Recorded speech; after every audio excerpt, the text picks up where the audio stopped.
ఇడ్జూరు అందులో ఒకసారి చూడండి. రైట్.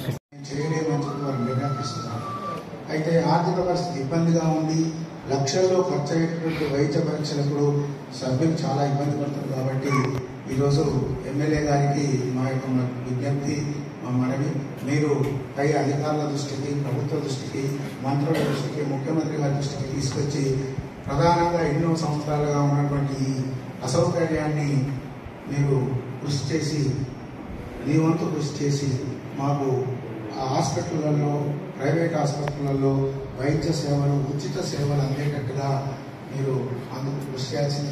జిల్లా అధ్యక్షులు సురేశ్రెడ్డి గారికి, గౌరవ ప్రత్యేక ఆహ్వానితులు సంకినేని స్వరూప రవీంద్రరావు గారికి, ఈ గ్రామ సర్పంచ్ గారికి, గౌరవ మా కాంగ్రెస్ పార్టీ జిల్లా మండల పార్టీ అధ్యక్షుడు గోవర్ధన్ గారికి, యాదగిరన్న గారికి, మా సార్ సత్యనారాయణ సార్ గారికి, మీరందరికీ, రవీంద్రెడ్డి సార్, మీ అందరికీ కూడా ఇప్పుడు సన్మానం తీసుకుని నాతో నేను సన్మానం చేసిన పెద్దలందరికీ, ఇక్కడున్న రిటైర్డ్ ఉపాధ్యాయులందరికీ నా హృదయపూర్వక నమస్కారం చేస్తా ఉన్నా. వివిధ రకాల శాఖలలో పనిచేసి ఎంతో విధంగా, ఒకటి ఇవాళ అన్నిటికన్నా భాగ్యం భవిష్యత్ తెలంగాణ కాదు, ఉమ్మడి ఆంధ్రప్రదేశ్లో కూడా నకారం గారి బొమ్మ పెట్టి అయితే ఇవ్వలేరు అనుకుంటున్నారు. పెట్టారు ఎక్కడన్నా? పెట్టిందా? సరే, మన జిల్లాలో కూడా మీరేనే ఎవరు పెట్టినారు? మండలం, ఈ మండలం ఉమ్మడి జిల్లాల కనుక నకారా గారి విగ్రహావిష్కరణ కూడా నా చేతుల మీద తిరగడం కూడా చాలా భాగ్యం అనుకుంటుంది.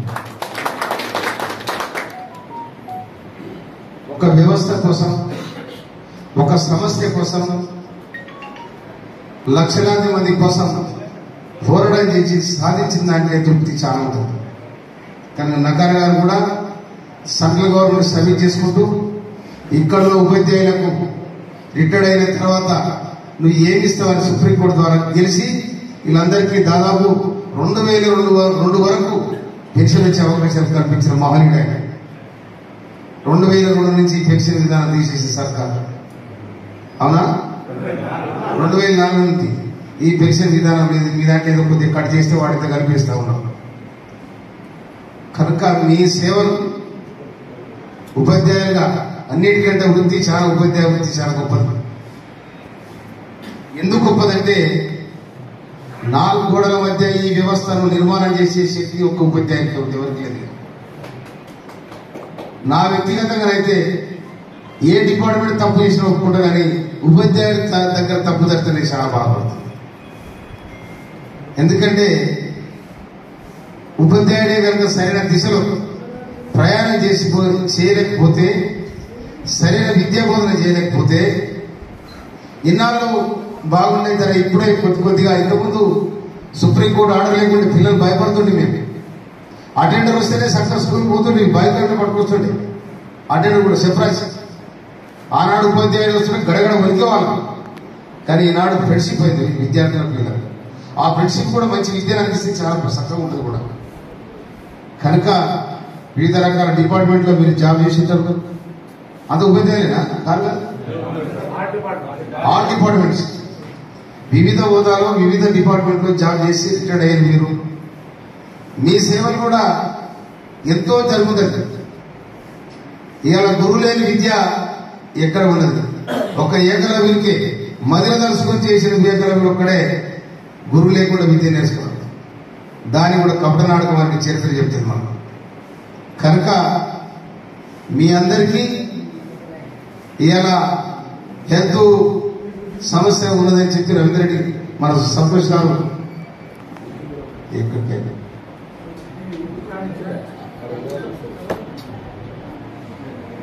మీరు కొన్ని సమస్యలు చెప్పడం జరిగింది.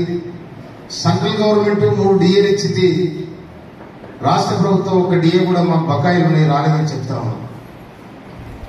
బహుశా ఇవాళ భారత రాజ్యాంగం అమల్లోకి వచ్చిన దినం. భారత రాజ్యాంగం మొదటి పేజీలో ఏముండదు? ప్రియాంబుల్ పట్టిక, అవునా? మరి పీఠిక.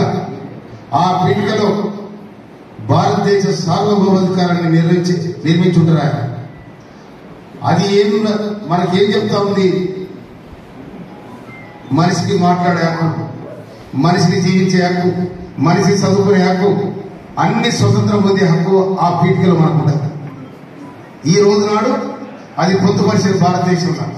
కానీ పోయిన సర్కార్ కొట్లాడి తెచ్చుకున్న తెలంగాణలో మనిషికి వాక్ స్వాతంత్రం లేకుండా చేసింది. ఉద్యోగులు మందలించే పరిస్థితి లేకుండా చేసింది. కార్మికులు రోడ్డెక్కే పరిస్థితి లేకుండా చేసింది. రైతుల హక్కుల కోసం పోరాడితే వాళ్ళని జైలేసింది. విద్యార్థుల హక్కుల కోసం పోరాడితే జైలేసింది.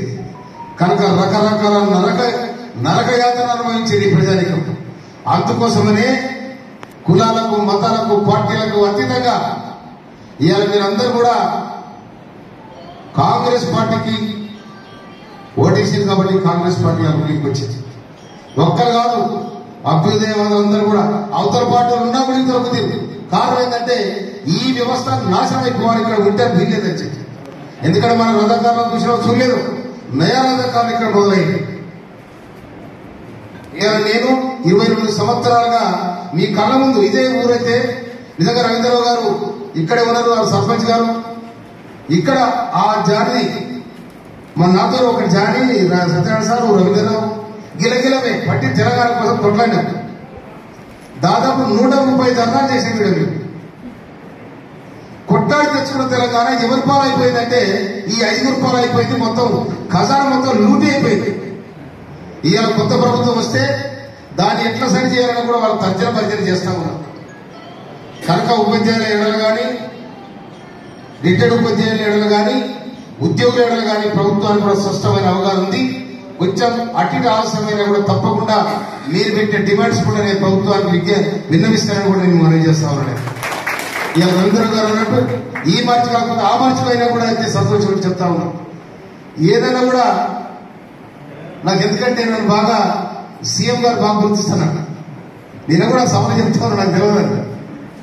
కనుక నేను ఇక్కడ ఉన్న మన మంత్రివర్యులు ఉత్తమ్ కుమార్ రెడ్డి గారు, వెంకరెడ్డి గారు, వారు కూడా ప్రథమ స్థానంలో ఉన్న ప్రభుత్వంలో వారికి కూడా మీ సమస్యలు విన్నవిస్తే నేను విన్నవించి నా శక్తి కొలది మీకు అమలడానికి ప్రయత్నం చేస్తానని కూడా మనం చేస్తాం.